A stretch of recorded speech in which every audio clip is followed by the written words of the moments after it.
हाय learners, कैसे हैं आप सब लोग। This is excellent coaching classes here and you are all most welcome in your own YouTube channel excellent coaching classes. तो जैसा कि माय डियर लर्नर्स, आप सब लोगों को पता है मैं आपको वीडियो लेक्चर्स प्रोवाइड कर रही थी of 11th and 12th all the subjects, whether it is your business studies, economics और अकाउंटेंसी। तो आज का भी मेरे वीडियो लेक्चर्स उसी के बेसिस पे ही है। आज का मेरा video lecture class 11th business studies का और क्लास 11th की बिजनेस स्टडीज का मेरा चैप्टर नंबर 2 चल रहा था, जो कि था आपका फॉर्म्स ऑफ बिजनेस ऑर्गेनाइजेशन। ये क्वाइट लेंथियर चैप्टर है, लेकिन अब खत्म होने वाला है, थोड़े से टॉपिक रहते हैं, तो अब ये जल्दी वाइंड अप हो जाएगा।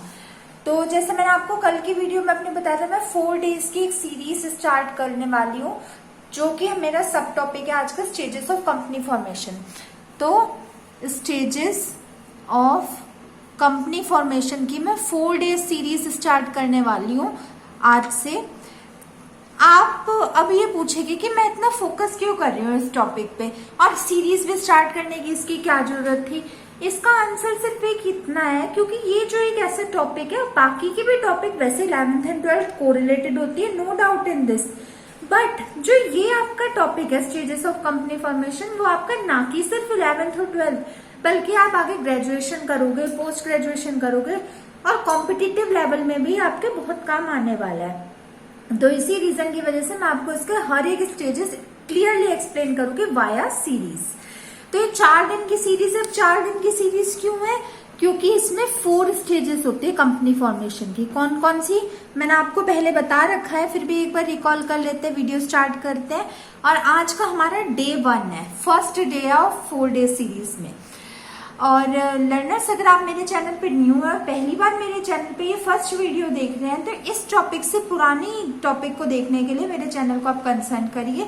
मैं हमेशा आपसे कहती हूँ, अगर आप सारे टॉपिक ना देख पाए तो एटलीस्ट 2-3 टॉपिक तो मेरे चैनल के इस वीडियो से, हर वीडियो से पुराने देख लिया करिए, क्योंकि हर एक video inter related with each other होती है। कुछ ना कुछ कॉन्सेप्ट उसका ऐसा होता है जो पुराने वीडियो से रिलेटेड होता है। तो आप 1-2 वीडियो उसकी पहले देख लीजिए।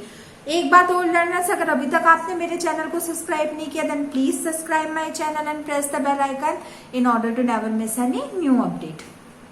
तो ये बात वैसे मैंने आपको कल बता दी थी इसके इंट्रोडक्शन सेक्शन में, फिर भी मैं बता देती हूँ। 4 टाइप के स्टेजेस होते हैं। कौन कौन से? पहली हो गई आपकी प्रमोशन स्टेज, जो कि हम आज की सीरीज में पढ़ने वाले हैं। फिर सेकंड होती है हमारी इनकॉर्पोरेशन स्टेज। ये बात मैंने आपको लर्नर्स कल भी बताई थी कि इनकॉर्पोरेशन स्टेजेस आपके 50% काम हो जाता है आपका, अगर आपको इनकॉर्पोरेशन सर्टिफिकेट मिल जाए। क्या होता है और इसके क्या स्टेप्स होते हैं, ये मैं आपको कल के यानी अपने डे 2 सीरीज में बताऊंगी। फिर थर्ड होता है आपका कैपिटल सब्सक्रिप्शन स्टेज। ये क्या होता है, ये मैं आपको डे आफ्टर टुमारो बताऊंगी। और लास्ट होता है आपका commencement of business stage.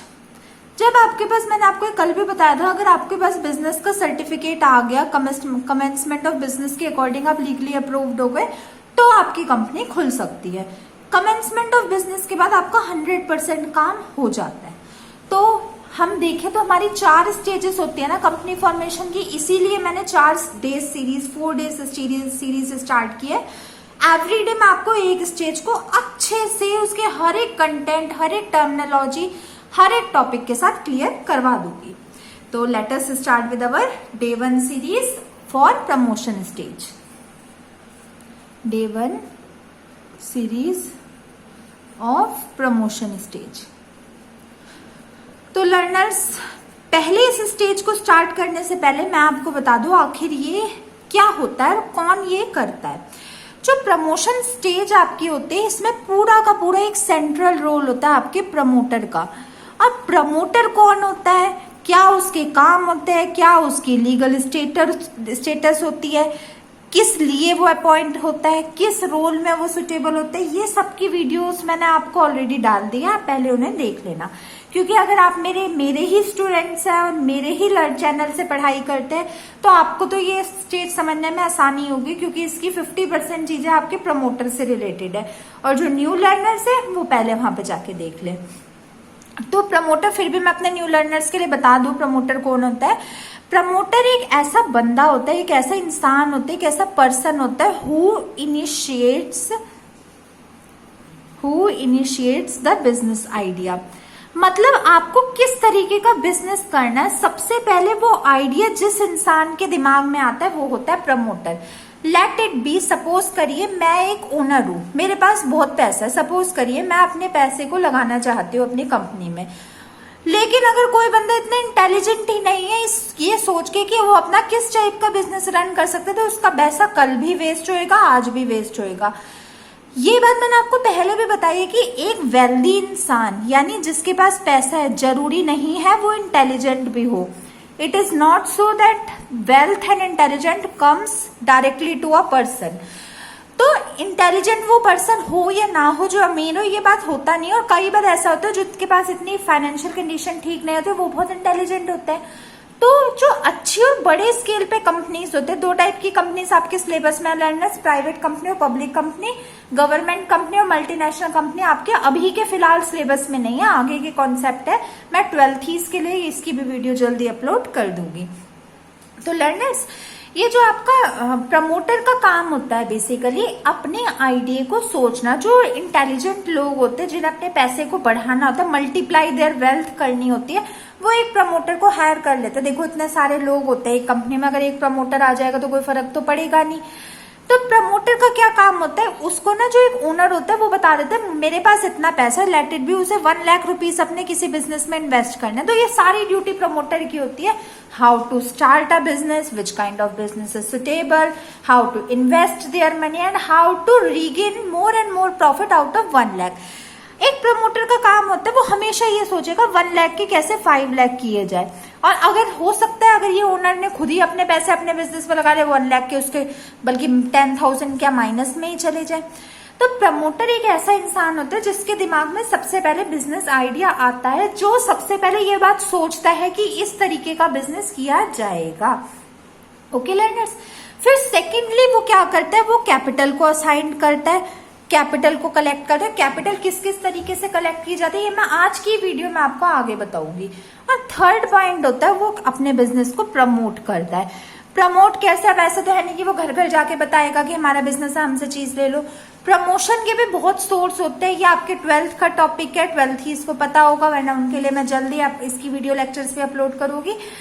Promotion आप किसी भी तरीके से कर सकते हो, चाहे सेल्स प्रमोशन, ट्रेड प्रमोशन और कंज्यूमर प्रमोशन। 3 टाइप के मेन प्रमोशन होते हैं।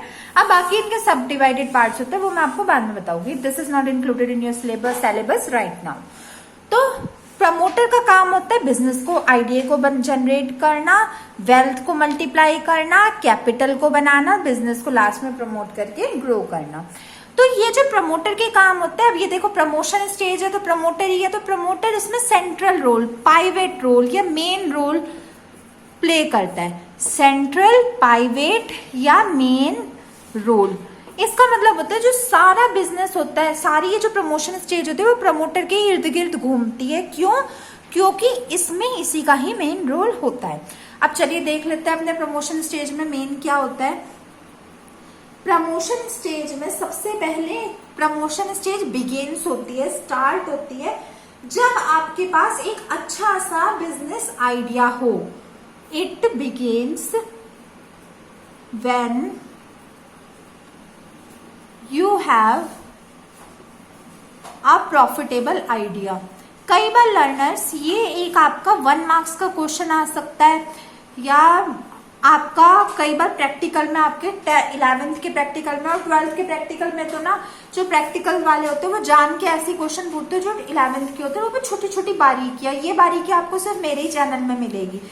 तो कई बार क्वेश्चन आ जाता है कि what is the beginning of promotion stage. देखो बाकी की स्टेज तो बाद में ही होगी ना, पहले तो काम प्रमोशन स्टेज का ही होता है। प्रमोशन स्टेज किस स्टेज से स्टार्ट होती है, तो आप लिखोगे promotion stage begins with the profitable idea generation. यहाँ पे एक आप लर्नर्स जनरेशन और ऐड कर लीजिए। It begins when you have a profitable idea generation. देखो यही काम प्रमोशन स्टेज का और यही काम आपके प्रमोटर का था ना, तो दोनों का काम इसमें सेम है। मैं आपको यही कह रही थी, अगर आप मेरे लर्नर से और आपको पता है मेरे चैनल से अगर आप पढ़ाई करते हैं कि प्रमोशन स्टेज के प्रमोटर कौन सा होता है, तो आपके लिए प्रमोशन स्टेज समझना आसान हो जाएगा। फिर सेकंड क्या काम आता है प्रमोशन स्टेज में, आइडिया, मतलब ये आपके प्रॉफिटेबल आइडिया के बाद, इसके बाद होता है to understand feasibility of a business। feasibility का क्या मतलब होता है लर्नर्स? ये भी मैंने आपको अपने प्रीवियस वीडियो में बताया था। feasible स्टडी एक आपके प्रमोटर का काम होता है। feasibility जो वर्ड है वो उसका मतलब होता है प्रॉफिट एंड लॉस। जो feasibility आपका वर्ड है उसका मतलब होता है प्रॉफिट एंड लॉस।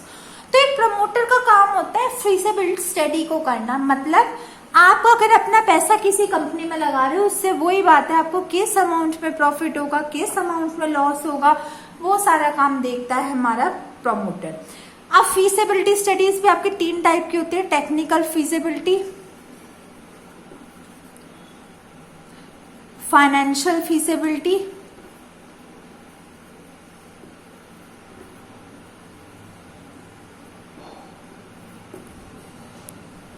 और इकोनॉमिक फीसिबिलिटी। तो इन तीनों फीसिबिलिटी यानी इन तीनों सेक्टर में प्रॉफिट एंड लॉस को देखने या उसे कंसीडर करने का काम भी आपका प्रमोशन स्टेज में होता है। फिर जब ये तीनों काम हो जाते हैं तो फिर तीसरा इसमें स्टेप होता है to do preliminary investigation. To do preliminary investigation. Learners इसका क्या मतलब होता है? प्रिलिमिनरी जो वर्ड है उसका मतलब होता है बेसिक। क्या मतलब होता है उसका? बेसिक। और इन्वेस्टिगेशन मतलब खोज करना। जो एक लर्नर हो, जो एक प्रमोटर होगा, उसका मेन सबसे पहला काम क्या होगा? वो ये देखे कि उसकी कॉम्पिटिटिव ब्रांड किस तरीके का बिजनेस कर रही है। आपको ये मैंने पहले भी बता रखा है कि एक अच्छा बिजनेस वो ही चला सकता है जो एक कॉम्पिटिटिव स्टडी करके स्ट्रेटेजिकल अलायंस बनाए। जो कॉम्पिटिटिव स्टडी करके स्ट्रेटेजिकल अलायंस बनाए। स्ट्रेटेजिकल अलायंस मतलब क्या होता है? रणनीति। आप अगर कुछ बिजनेस में आ रहे हो तो आपको कुछ तो ऐसा अलग देना पड़ेगा जो आपके एग्जिस्टिंग ब्रांड से डिफरेंट हो। सपोज करो आप किसी सोप मैन्युफैक्चरिंग कंपनी को खोलना चाह रहे हो और आप देखिए ऑलरेडी जो कितने कितने साल से सोप मैन्युफैक्चरर है वो कौन कौन है आपके? लक्स है, डव है, पियर है, एटसेट्रा, और भी बहुत सारे हैं। तो अगर आपको अपना सपोज करो एक्स नाम का सोप आपको लॉन्च करना है तो आपको कुछ तो ऐसा देना पड़ेगा जो इन तीनों में ना हो। तो प्रमोशन स्टेज में प्रमोटर ये देखता है कि आपकी जो अदर ब्रांड्स है, मतलब आपके जो वो ब्रांड्स जो अभी कंपनी में काम कर रहे हैं, कि अपनी कंपनी चला रहे हो, सक्सेसफुली चला रहे हैं, उनकी क्या प्राइस है। देखो प्राइस एक बहुत ही ज्यादा इंपॉर्टेंट फैक्टर होता है कस्टमर्स को अपनी तरफ अट्रैक्ट करने का। अगर ये लोग एक सोप के सपोज करो 25 रुपीज लेते हैं, आप 15 ले लो, भले स्टार्टिंग में आपको नो प्रॉफिट नो लॉस होगा, स्टार्टिंग के कुछ साल आपको नो प्रॉफिट नो लॉस होगा, लेकिन उनके कस्टमर तो टूटेंगे। पहले जो स्ट्रेटेजिकल अलायंस में यही आता है, स्ट्रेटेजिकल अलायंस में, कि आप अपनी वो टेक्निक्स निकालो, वो तरकीबें निकालो, वो चीजें निकालो जो दूसरे से डिफरेंट हो। तो अगर आपने 15 रुपए रखे और आपका सोप ही अच्छी क्वालिटी का, मैं ये नहीं कह रही कि बिल्कुल ही गंदा हो, अगर आपका अच्छी क्वालिटी का सोप है तो यहाँ के कस्टमर टूटेंगे, यहाँ पे नहीं जाना पसंद करेंगे। फिर जब एक बार आपका नाम सेटल हो जाएगा, जैसे इनका नाम है ना, सबसे ज्यादा हर एक सेक्टर में ही होता है, कोचिंग में, चैनल्स में, पढ़ाई में, बिजनेस में, कंपनी में, हर बंदा कब तक स्ट्रगल करता है? जब तक उसका एक नेम, फेम और रेपुटेशन उसे मिल जाए। नेम, फेम और रेपुटेशन मतलब जब तक सब लोग उसका नाम जानने लगे, जब तक सब लोग ये देख ले कि आपके नाम का कोई प्रोडक्ट मार्केट में है। ऐसी आपकी पढ़ाई में होता है कि या चैनल्स में होता है, आपका चैनल मार्केट में है। जब सब लोग ये नाम जान लेते हैं ना, तो सब लोग अट्रैक्ट तो बाद में होता है। सबसे पहला काम तो उसमें होता है कि कोई लोगों को पता तो चले कि आपकी भी कंपनी है। तो फिर सेकंड काम होता है कि इसकी ये देखना कि अपने प्राइस ऐसे रखे जिससे सारे कस्टमर्स इनकी तरफ अट्रैक्ट हो। फिर जो थर्ड काम होता है, थर्ड काम इसमें ये होता है, फिर अपने जो कस्टमर्स आते हैं उनके साथ अपने प्रोडक्ट का प्रमोशन करना। प्रमोशन स्टेज है, प्रमोशन तो करेगा, कौन करेगा? ऑफ कोर्स प्रमोटर करेगा। ये करना, ये इसका थर्ड स्टेप होता है। First step business idea generate करना, सेकंड स्टेप फिजिबिलिटी देखना, थर्ड स्टेप प्रिलिमिनरी इन्वेस्टिगेशन करना। प्रिलिमिनरी इन्वेस्टिगेशन में क्या क्या आते हैं? ये सारे आते हैं जो मैंने आपको बता दिए हैं। फिर उसके बाद जो आपका इसमें फोर्थ पॉइंट आता है पर प्रमोशन स्टेज, उसमें आता है आपका टू अरेंज कैपिटल। कैपिटल को अरेंज करना। कैपिटल कैसे? कैपिटल क्या होता है? कैपिटल वो पैसा होता है जो एक ओनर अपने बिजनेस में लगाता है, लेकिन अगर आपको कोई लार्ज स्केल प्रोडक्शन खोलनी है और आपके पास इतना पैसा वो सफिशिएंट नहीं है, आपको पैसा और चाहिए, आपको लेना, तो आप कैसे पैसे ले सकते हो? इसके भी दो सोर्स हो सकते हैं कैपिटल जनरेट करने के, डेब्ट साइड और इक्विटी साइड। इक्विटी साइड से आप शेयर से पैसा ले सकते हो। शेयर्स कौन कौन से होते हैं आपके? इक्विटी शेयर्स और प्रेफरेंस शेयर्स। ये क्या होता है मैं आपको बाद में बताऊंगी, 12th का टॉपिक। और डेब्ट साइड में आप डिबेंचर से ले सकते हो या शॉर्ट टर्म लोन से ले सकते हो। तो किस तरीके से आपको बिजनेस करना है, किस तरीके से आपको मनी फंड जनरेट करना है, वो काम फिर प्रमोटर का होता है। इक्विटी से लेना है, डेब्ट से लेना है, इक्विटी से तो फिर किस शेयर से लेना है, डेब्ट से तो फिर किस डेब्ट के इंस्ट्रूमेंट से लेना है। ये काम आपका किसका हो जाता है? प्रमोटर का। Right you are. फिर जब वो ये सब देख लेता है कि किस तरीके से आपको अरेंज करना है, फिर जो उसके बाद नेक्स्ट आपका बात होता है वो होता है आपके टू अरेंज द कैपिटल। क्या होता है? To fifth point, to arrange the capital के बाद to arrange all the resources. सारे रिसोर्सेज को अरेंज करना। किस टाइप से अरेंज करना? ताकि ये कोऑर्डिनेशन हो सके। मैंने पहले भी बताया था प्रमोटर के फंक्शन में होता है आपके मैन्स, लेबर्स, कैपिटल और एसेट्स। इन सबको अरेंज करना एक सीक्वेंस में वो काम होता है आपके प्रमोटर का।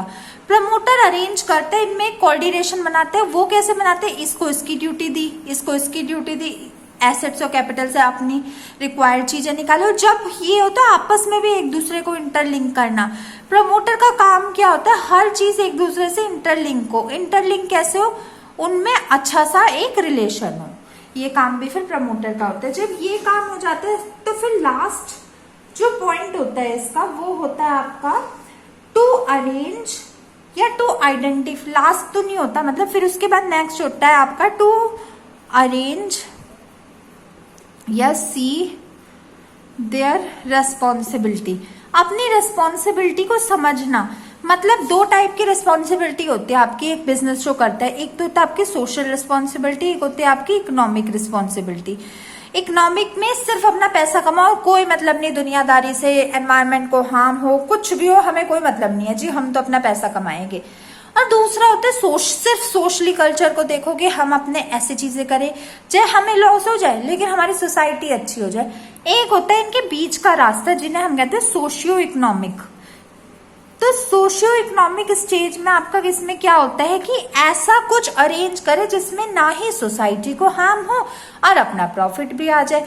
जो ऐसी आपकी केस होती है, ये केस आपने देखा होगा जो हमने 9th-10th में कंटेंट पढ़ा था सस्टेनेबल डेवलपमेंट, उसमें भी ये था ना कि एनवायरनमेंट में डेवलपमेंट तो करो लेकिन ऐसा करो जिसमें आपके एनवायरनमेंट को हार्म ना पहुंचे। ऐसे ही सोशियो इकोनॉमिक है। सोशियो इकोनॉमिक में क्या होता है? अपना प्रॉफिट तो जनरेट करो बट इस तरीके से जनरेट करो जिसमें सोसाइटी को हार्म ना पहुंचे, ये देखना। फिर नेक्स्ट स्टेप इसमें आता है to appoint brokers, bankers etcetera. मतलब अपने ब्रोकर्स, अपने बैंकर्स, अपने अंडरराइटर्स, इनको अपॉइंट करना, अपने डायरेक्टर्स इनको अपॉइंट करना जो आपकी कंपनी को आगे बढ़ाने में आपकी हेल्प करे। जब ये सारे काम 7 स्टेजेस हो जाए तो 8th और ये लास्ट आपका जो पॉइंट होता है इसमें होता है to think that a business run for long time. ये इंश्योर करना कि आपने जो बिजनेस बनाया है वो ज्यादा से ज्यादा समय तक चले, बल्कि खत्म ही ना हो। पीढ़ियां दर पीढ़ियां, जनरेशन वाइज वो चलता रहे। इसका क्या टेक्निकल नाम होता है? इसका टेक्निकल नाम होता है गोइंग कंसर्न। तो इसका लास्ट में प्रमोटर का काम होता है अपने बिजनेस को इतना प्रमोट करके इस हद तक स्टैब्लिश कर दो कि चाहे कुछ भी हो जाए, एक दो बंदों के जाने से आने से कोई फर्क ना पड़े, आपका बिजनेस चलता ही रहे, बस चलता ही रहे। ठीक है learners, so that's all for today. आज की सीरीज में, डे 1 सीरीज में आपने पढ़ा, आपने पुराने स्टेजेस का रिवीजन किया, कौन कौन सी आपकी स्टेजेस होती थी। उसके बाद आपने प्रमोटर के बारे में पढ़ा, आपने प्रमोशन स्टेज के जो 8 स्टेप्स होते हैं उन्हें डिटेल में पढ़ा, जो कि आपके यहाँ से शुरू होते हैं। Beginning the idea, understand the feasibility, to do the preliminary investigation, arrange the capital, arrange the resources, to see the responsibility, their responsibility to appoint the brokers, bankers, director, underwriters, and to think that a business run for long run. Learners, जितना मैं आपको कहती हूँ ना कि ये topics बहुत important है, जो मैं कहती हूँ ना ध्यान से करा करो, तो इसके बाहर कोई भी टॉपिक आपके इस स्टेज में नहीं है। अगर आपने मेरी वीडियो को हूबहू लर्न कर लिया, नोट्स बना लिए, तो ये मानिए आपके आगे की कितनी चीजें आपकी कंप्लीट हो जाएगी इसके टॉपिक के बेसिस पर। तो इस टॉपिक को हैंड टू हैंड लर्न करिए, इसके नोट्स बनाइए, इससे बाहर इसमें कोई एक्सप्लेनेशन की टर्म नहीं है जो मैंने छोड़ी हो। आप इसे अच्छे से समझिए, और फिर भी अगर आपको किसी वर्ड में, मैं आपको लाइन या सेंटेंस तो कह ही नहीं रही, किसी भी अगर आपको वर्ड में डाउट हो तो मेरे कमेंट सेक्शन में लिख के पूछे, मैं आपके हर एक कमेंट का जल्द से जल्द आंसर देने की कोशिश करूंगी। ओके लर्नर्स, मैं आपसे, मेरे चैनल को सब्सक्राइब करिए। अगर आपको मेरी वीडियो पसंद आई हो तो मेरी वीडियो को लाइक करें, मेरे चैनल को सब्सक्राइब करें, बेल आइकन दबाना बिल्कुल ना भूलिए। मेरी इन वीडियोस को अपने जैसे ज्यादा बच्चों के साथ शेयर कीजिए, जिससे ये मोस्ट डिफिकल्ट कॉन्सेप्ट हर एक बच्चे का क्लियर हो जाए। ओके माय डियर लर्नर्स, मैं आपसे मिलूंगी नेक्स्ट वीडियो में very soon. Till then goodbye, stay tuned and thanks for watching my videos.